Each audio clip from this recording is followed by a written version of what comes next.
18 countries pledging to triple the capacity of renewable energies, the amount of production of renewable energies. Now the next step is to look at who needs to consume that renewable energy, and certainly the transport sector is one of the primary clients, or should be one of the primary clients. We were also delighted to have the news about the loss and damage fund. Now we need a chapter about transport in that particular work, because the amount of billions that are actually being total annually in the damage of transport infrastructures is huge. In low and middle income countries, it's $8 billion US annually that gets damaged in terms of transport infrastructure. But if you then look at the monetary impacts of that damage on transport systems, the figures go up to $180 billion US dollars in low and middle income countries. And last but not least, of course, we all have the eyes set on the global stocktake outcome. We are very pleased to see that parties are discussing about mentions to different themes and sectors. We know that it's not an easy conversation, but we would certainly like to encourage to keep all eyes set on some of the crucial things that are going to have to happen in this critical decade of action, with transport being one of them. And as I just told you, not only the deployment of electric vehicles, but actually the deployment of different technologies and different policies that are going to allow us to put sustainable low-carbon transport at the service of moving people and goods around the globe differently than what we are doing it today. Transport basically is not just about moving people from point A to point B. Transport is about livelihoods. It's about economic regeneration and economic activity for many, many, many of us around the globe. So thanks very much for listening to us, and happy to take any questions, of course. Thank you, Mrs. Cardama. Mr. Monsalve, you have the floor. Thank you very much. Good morning, everyone. We are here also expecting that we will be able to accelerate the action for mitigation, that we want also to advance on better adaptation, faster adaptation in the field. So today is a hopeful day because cities and multi-level climate action arrived to COP28. And this is thanks to the presidency of the COP28. We started last year in COP27 with the ministerial meeting on urbanization and climate. Today, we have the second ministerial meeting on urbanization and climate change. Having cities, having local stakeholders, having local communities in this process is one of the key elements to advance in an accelerated way. And we need to celebrate that. From UN Habitat perspective, we are hopeful that we will continue, we will keep this process, and we will keep the key action of local authorities contributing to the process. Let me give you an example. Latin America and the Caribbean, we have 33 member states of United Nations making great efforts, trying to advance mitigation, adaptation. Now they will be able to join forces with 16,000 local authorities to accelerate the actions towards mitigation, faster mitigation, and of course, better adaptation.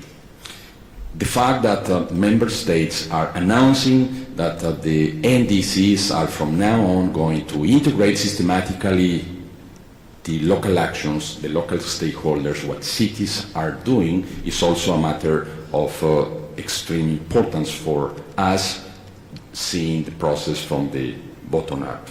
There is also a very important point happening here at COP28, is the connection between the national action and the local action through the high ambition multi-level partnerships.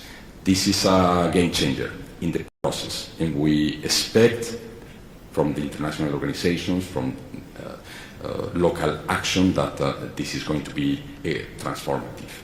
There is a gap, and the gap is in financing. Critical needs for climate finance remains in the field, remains in the global south, in local authorities, and this is also a very important point that local leaders are making here in Dubai at the COP28. Only 21% of the climate finance is allocated, for instance, to adaptation and resilience, which is the main need in the global south. And of this, or from this, only 10% is reaching the very local level.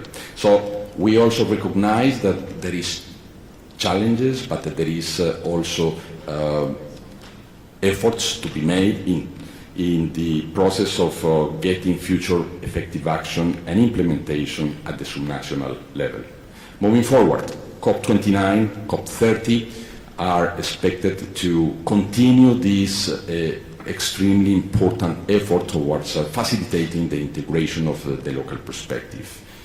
COP30 in Brazil, in Latin America and the Caribbean will be, of course, one of those moments where there is the expectation that the increased action and focus on people in addition to nature and the lives of and livelihoods of those habitants in, for instance, the Amazon area in South America. This is going to be critical for the future of our planet. Thank you for your attention. Thank you all for your remarks. Unfortunately, Ambassador Majid had been called away to another engagement, so we apologize for that. So do send the questions directed to the presidency to our media team. We will now open the floor for questions to our speakers. Before you begin, please state your name, media outlet, and who your question is directed to. Please, gentlemen, in the first row.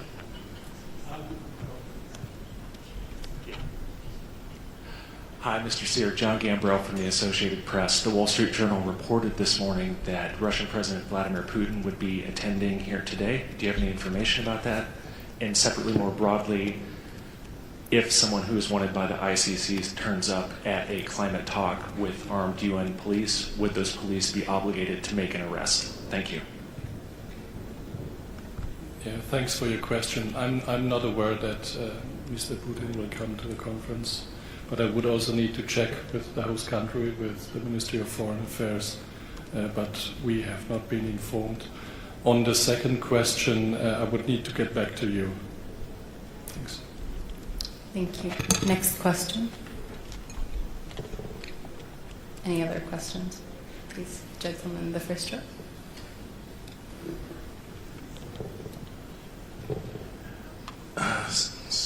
This is for Secretary General Gadam. Seth Borenstein, also the Associated Press. Any idea, since you're talking transport, how big it is, and this is such a large COP, how big a carbon footprint is the emissions of the 100,000 people coming here? How many of them are private jets? What kind of effect do having these COPs have on the planet, and is it time to start doing much of this virtually? Thanks very much for your question. It's clearly, critically putting, I think, on the spotlight something that we love saying in the global transport community, the global sustainable road transport community. We like talking a lot about, I'm going to get a bit jargony here, but allow me to, you're giving me the opportunity. We talk about avoiding, shifting, and improving. Avoiding means avoiding the necessity of motorized trips. So reducing, isn't it, that demand for transport, and reducing the fact that we all go in a motorized car. Shifting means that instead of using your private car or a private jet, you go and use something that is collective, and that is public. So, you put more people. You're not moving empty air, one person in a car. You're putting more people in a car. And then what you do is you improve. And improve means you electrify vehicles, you change the fuel type they use, you improve the way in which a vehicle is designed, for instance, in order to reduce as well its energy consumption. So indeed, reducing the amount of movement is needed. At the same time, because I don't want to duck off from your question, I think that we also need to look at what is it that we gain from having these kind of gatherings? What is it that we are doing when we are here together?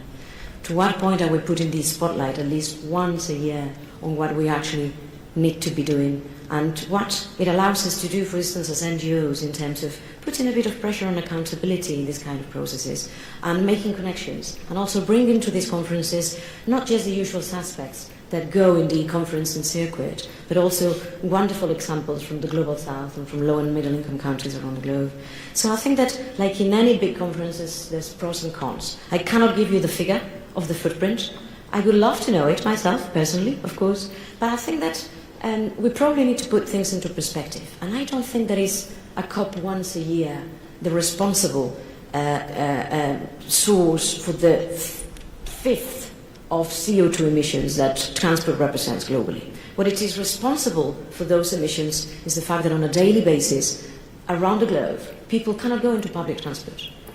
The average access to public transport around the globe is around 50%. But when you go regionally, for instance, in places like in Asia or in Africa, it's going to be 36% of population, max, who are going to have access to public transport. Whereas me, where I live in Europe, 96% of us are going to have access. That is what is really going to reduce the footprint. And what is going to reduce the footprint in terms of how we move goods around the globe is to go more intermodal, is to be able to put those goods in different modes of transport as they make all the way from the production place to the place where they are consumed. And a lot that we have to do there, for instance, is on railways, is really making a combination of electrified heavy-duty transport on roads with electrified railways. With that, we could be plummeting the CO2 emissions from transporting goods around the globe. So it's much more about, I think, the day-to-day, how we are on a daily basis moving people and goods around the planet, than on what we do once a year on a conference. Well, of course, at the same time, I do have views about, how we treat the footprint emissions of any big gathering. But I think that the attention has to be put on how do we build infrastructure and how we give access to mobility on a day-to-day to people in different ways than what we're doing it today. Thanks for your question. It allowed me to explain a bit more of I think, what's the devil in the detail about transport. Thank you. Please, we'll take the next question in the fourth row, I guess. Hi, my question is for you, Maroxa, again, sorry. You made a comment about brave, Caroline from Argus Media, sorry. You made a comment about brave cities, city being brave, when they do actions to reduce car footprints, including less cycle lanes, public transport, they face massive backlash. Why is that? And what can be done to avoid this backlash that's often fueled by populism, which is hindering progress clearly? Thanks for the question. When a mayor, there's a pity the mayor had to leave us, because probably she could relate to this, I think, very, very much. When a mayor takes the very difficult political decision of saying that I'm going to reduce, the type of cars that can go in the center of my town, and some of them are already doing it for trucks even, for freight, it's really a tough political decision. It requires a lot of courage. You can only do that if you bring your population along. A lot of what happens still nowadays, and allow me to be the NGO I am here, in this panel, a lot of what happens lately, or has been happening for decades, is that we have associated the ownership of a private car with social status. It's about whether I've been or not successful in life. And I think that's something that happens a lot in European countries, in global north countries. We are still trapped in urban form, in the shape of cities that were built for cars decades ago, and what we need to do is to start building our cities and transforming our cities for people. But what we are seeing as well is that the rocketing percentage of car private ownership in certain parts of the globe, for instance in Asia, is concerning. And it all goes linked together. It all goes linked with giving access to all the to all the modes of mobility, giving access to public transport. So I think that a lot of the backlash is about cultural habits. It's about behavioral change. It's about how we associate the way we move with the way we are successful or not in life. There is a wonderful example of a mayor in Africa, as the mayor of Kelimane, that ran his election campaign on a bicycle motorcade. And everybody was saying you're never going to win, you're a poor man, look, you're moving around on a bike. When everybody else moves on a very big motorcade of very big cars. Well, the mayor won the election and has been winning the election for a while, for a few mandates.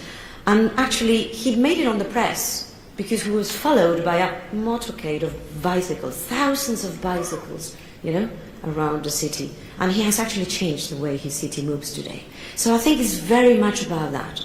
And of course, that is not going to change over time, absolutely. But that sort of behavioral change, that sort of bringing population along is what we're actually going to have to put our efforts on if we want people to move differently, and if we want to support courageous mayors in being able to take the very difficult decisions of restricting the way in which we move in certain cities, to actually make it less polluting, to make it healthier at the end, and to make it more about community building, about place making, about social cohesion. Thanks. Thank you, Ms. Kallama. We'll take one final question.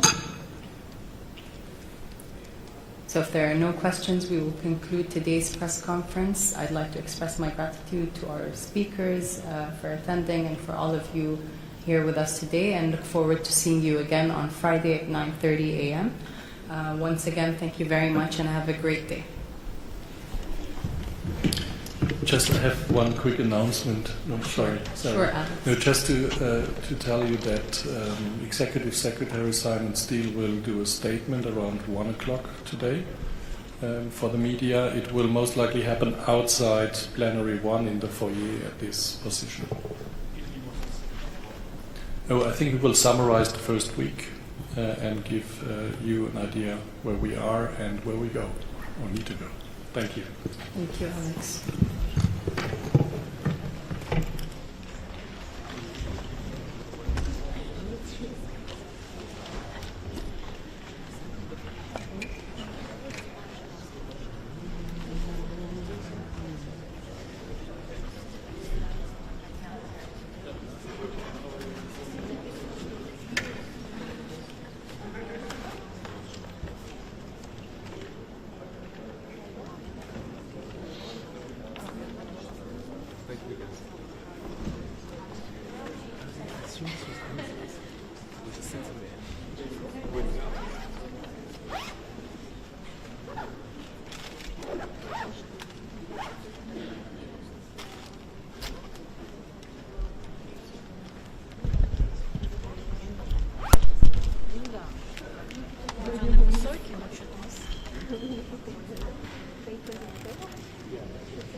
Table ready, yeah.